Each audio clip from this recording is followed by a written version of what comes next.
Fala, rapaziada, e aí, tudo certo? Hoje estamos aqui para de volta, né? Trazer de volta o resumão dos brasileiros da Copa Sul-Americana e da Libertadores. Vem comigo. Vamos lá e vamos começar da Sul-Americana. Que tivemos na terça-feira um jogo bastante importante nessa terça-feira. Bolívar e São Paulo. O São Paulo estava a 13 jogos sem vencer. Só tinha uma vitória. Foi há 3 meses atrás, se não me engano. Mas o São Paulo terminou o primeiro tempo ganhando da equipe boliviana lá no Hermano Siles, na Bolívia, lá em La Paz, com o gol dele mesmo, Arboleda. A Arboleda abriu o placar com gol de cabeça. Bem interessante. Não vou poder, infelizmente, mostrar o vídeo por conta dos direitos autorais da Conmebol. Então, a Conmebol pode bloquear o nosso vídeo. Então, a gente só está mostrando a imagem dos jogadores. E aí, mais para a reta final, né? O Bolívar fez um gol de empate aos 64 minutos com Carlos Melgar. Esse mesmo. Mas o jogo em si foi um jogo mais equilibrado, foi um jogo mais de posse do que ofensividade, porque o São Paulo estava com medo de se jogar muito pro ataque por conta da altitude lá no Hermano Siles, e o Bolívar queria ganhar, mas não se expôs muito igual os outros jogos, quanto foi na Libertadores contra Rivadavia e Fluminense. Então, assim, a equipe que cai, né, caiu nos playoffs e classificou, né, para as oitavas, elas não se expôs muito, mas fez um jogo ótimo, fez um jogo que eu gostei bastante. E aí a gente tem o encerramento do jogo de terça, só o Brasil só teve esse. Na quarta-feira, a gente teve Red Bull Bragantino e Atlético Mineiro. O que falar desse jogo, João? Cara, eu vou falar desse jogo, foi um jogo bem fraco. Porque assim, o Bragantino tava querendo só lançar cruzamentos que não eram efetuados, e é isso que, após a saída de Elinho e Thiago Borbas, o Bragantino vem sofrendo um pouco com isso. E o Atlético buscando, chutou. O Atlético nessa partida, os chutes de Atlético e Bragantino foram 14 pro Atlético e 8 pro Bragantino. E aí terminou o primeiro, o final de jogo terminou 1-0, com um gol na reta final também. Com o lei do ex, ele mesmo, Thomas Coelho, fez o único gol para o Atlético Mineiro, que estava tanto chutando, conseguiu fazer um golzinho. Quinta-feira, a gente só teve também esse jogo quarto. Quinta-feira a gente teve 3 jogos pela Sul-Americana. A gente teve o primeiro, que foi Santos e Macará, que terminou um empate. Um pro Santos, um pro Macará. As duas equipes, né? O Macará começou jogando melhor esse primeiro tempo. Só que na reta final, né, aos 40 minutos, o Macará começou a diminuir e começou a recuar. Nisso, vou mostrar o autor do gol do Macará, o Franco Posse, tá? E aos 44, no finalzinho, Gabigol marca o empate para a equipe santista. Faz o seu 100º gol, os 100 gols de Gabigol com a camisa do Santos. E aí a gente tem o final do primeiro tempo, e aí o Santos volta para o segundo tempo, já papum, com o Neymar no meio campo e o Gabigol e o outro meio campo lá, que eu esqueci o nome, não sei se é o Bonatempo, intercalando bastante com as posses, com as jogadas. Porque eram umas jogadas em profundidade, mas com ofensividade. E não com toquinhos de bola simples, não. Era papum, chuta. E o Santos teve por volta de 10 chutes, tá? E o Macará 5 apenas. E aí terminou o jogo assim. 2 pro Santos, 1 pro Macará. O gol que foi feito foi de Willian, tá? O Willian, calma aí que eu vou mostrar pra vocês. Quem é? E foi igual o golaço do Ilharão. O Ilharão é esse jogadorzinho aí, campeão de Libertadores pelo Flamengo e tal. E aí a gente tem também esse jogo aqui, que é bom destacar que o Vasco no início foi mal, mas ali por volta do segundo tempo, saiu muito bem, mas já nos 35 ali minutos do primeiro tempo, estava jogando bem melhor também que o Olímpia. O jogo foi 0-0, tá? Foi um jogo assim, além de posses e tal, chance que o Vasco criou bastante. Pro gol foram 5 dos chutes aqui normal, foram 17-1. 17-1 chute, mas pro gol o Vasco teve apenas 5. E foi um jogo bem recuado. E o Vasco, lá no Defensor del Chaco, o Olímpia vai dar trabalho. O Olímpia é chato no Defensor del Chaco. Mas vamos ver se o Vasco passa. Tivemos também esse jogo aqui, meus amigos. Que jogo, cara, ninguém esperava. O Cienciano, campeão da Sul-Americana de 2003, total respeito. Mas, pô, não tem nem time bom hoje. O Cienciano, já no primeiro tempo, meteu 4-0. Vamos lá. Sendo que esse cara aqui, Matias Sucar, já tinha metido 2 só no primeiro tempo. E aí, depois meteu 1 no segundo tempo, tá? Depois eu vou mostrar o placar no final do jogo. Ele meteu mais 1 no segundo tempo. Outro que marcou, Matias Bandeira, marcou 1 gol no primeiro tempo e marcou outro no segundo, tá? O Cienciano, cara, aproveitou dos 3.300 metros de altitude. O Frank Carvalho, dos 11 jogadores, 6 eram titulares. 6. Ele botou o time misto numa oitava de finais sul-americana, que é um título que o Botafogo precisa para se classificar, porque o Botafogo está em uma colocação muito agradável. Não está muito agradável. E aí, Cienciano falou, começou a jogar bola, o Botafogo time misto, o Botafogo perdido. Em Cusco, o Cienciano fez o baile. E esse cara aqui também, que marcou só no primeiro tempo, que é o Marcos Martins, também marcou. E o jogo terminou 6 para o Cienciano, 1 para o Botafogo. Que humilhação. Agora o Botafogo aqui no Engenhão precisa fazer 5 gols, meus amigos. 5 gols para tentar levar para os pênaltis. Mas falando do jogo em si, um jogo assim meio fraco, mas pro placar que eu acho, não merecia um 6-1. Eu acho no máximo uns 3.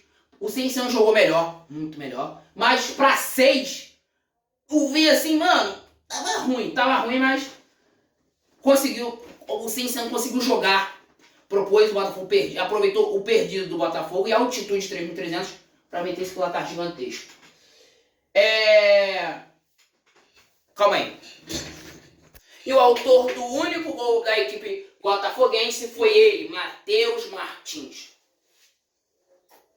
Libertadores. Vem comigo com a Libertadores agora. A Libertadores, já tivemos um jogo na terça-feira entre Fluminense e Independente Rivadavia. O jogo, cara, entre Fluminense e Rivadavia, a torcida, eu tava em loco, né? A torcida do Rivadavia fez muito barulho aqui no Maracanã. Imagine lá. O Fluminense, cara, criou chances. Mas o Fluminense parece que tava com medo. Queria fazer gol só se entrar, igual criança de 3 anos.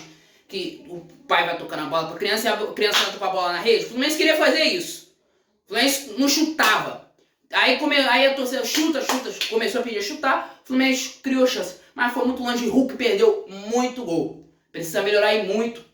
Um salário de 2,2 milhões de reais não tá deixando a desejar. O Hulk. E o Rivadavia criou chances muito perigosas e poderia muito aqui ganhar o jogo. Poderia, muito. O Arce criou chances perigosas, mas o Fluminense tem Fábio. O Fábio salvou o Fluminense na partida de terça-feira contra o Rivadavia. O Hulk perdeu chance, o Cano entrou, e aí, cara, o Cano tava com a bola, deu de chapa errada.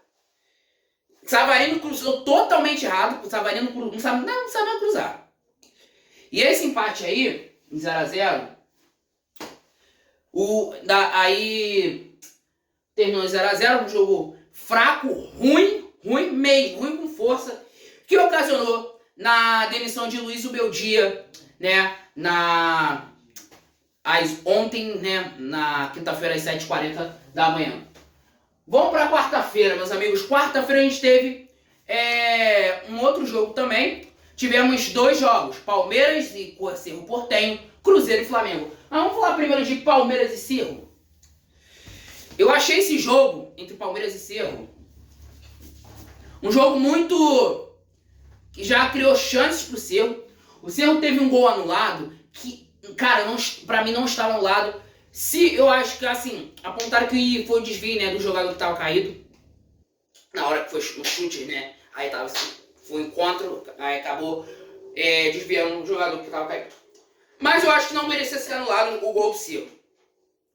Palmeiras teve uma chance. Gol anulado também. Pênalti também, um pênalti pro Cerro. Também o juiz não deu. E aí, terminou em 0x0 o primeiro tempo. Mas o jogo terminou em 1x1. O gol do Palmeiras foi de Flávio Lopes. Tá credenciando muito. O Vitor Roque sumiu mesmo. O Flávio, eu não sei como ainda não foi vendido pro futebol europeu, cara. Que jogador. E é um dos caras principais, né? E foi pra Copa com a Argentina. Deu a classificação, se eu não me engano, nas quartas ou quartas, oitavas, para a equipe argentina, com a assistência dele pro gol do Álvares. O Flávio Lopes vem sendo muito importante para essa temporada, tanto para o Palmeiras e para a Argentina, como foi na Copa. Que jogador tá sendo o Flávio Lopes? E aí a gente tem Carlos Miguel, marcou contra para a equipe do Cerro. Agora eu vou mostrar aqui o gol perdido de Carlos Miguel. Calma aí. Olha esse gol que ele toma de frango. Esse gol que ele toma de frango é ridículo. E quem tá aqui, esse carinha aqui do Cerro, uma torcida específica vai conhecer bem. É ele mesmo, torcida vascaína, Paulo Verrete, que deu um chute interessante. O Paulo Verrete deu um chute interessante, só que desviou no Carlos Miguel. Na verdade, passou, foi frangueiro nesse lance. É o goleiro da seleção esse? É o goleiro da seleção? Pô. E aí a gente tem também um destaque a mais, a expulsão de Andrés Pereira na reta final, ali aos 80 minutos do segundo tempo. Tivemos também Cruzeiro e Flamengo, que o Arroio botou pra mamar o Samuel Lino, igual aquela música da Ludmilla, vamos conversar, tô com saudade de você. O Cruzeiro começa o primeiro tempo interessante, mas ao mesmo tempo com medo.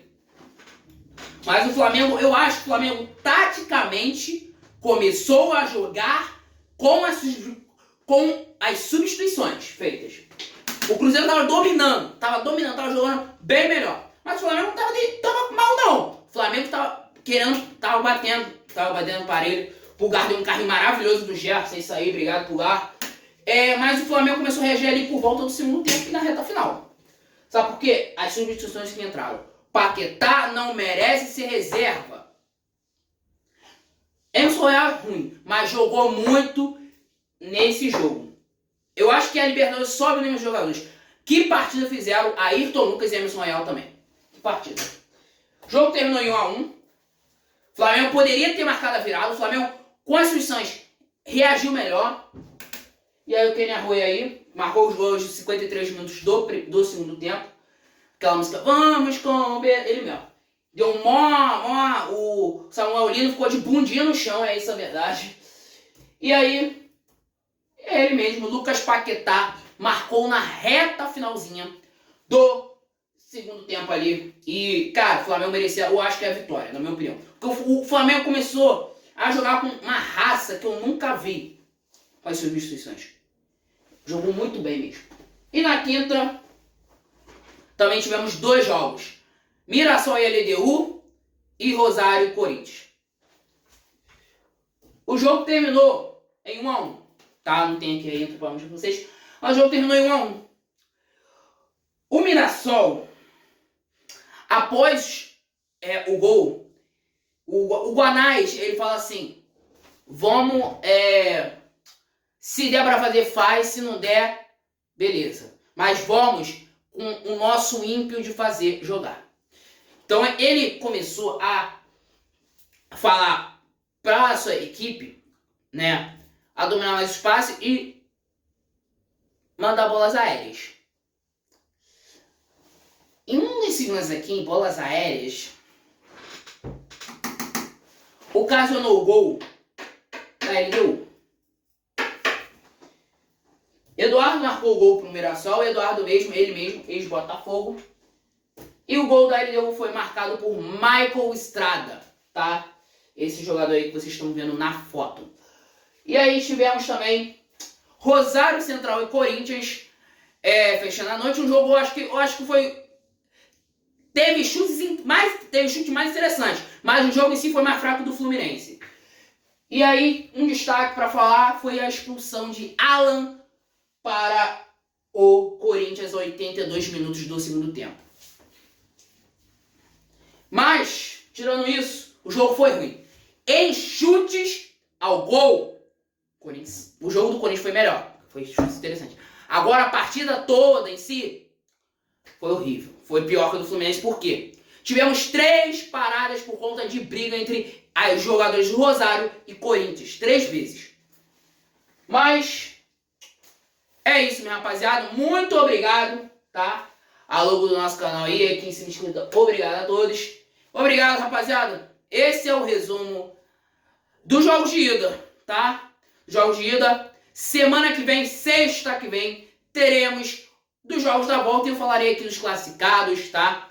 O Zubeldia foi embora, não treinará mais a equipe do Fluminense. Marcão assumirá, provavelmente também na terça-feira. Mas vamos lá, galera. Até sexta que vem, tamo junto, até a próxima.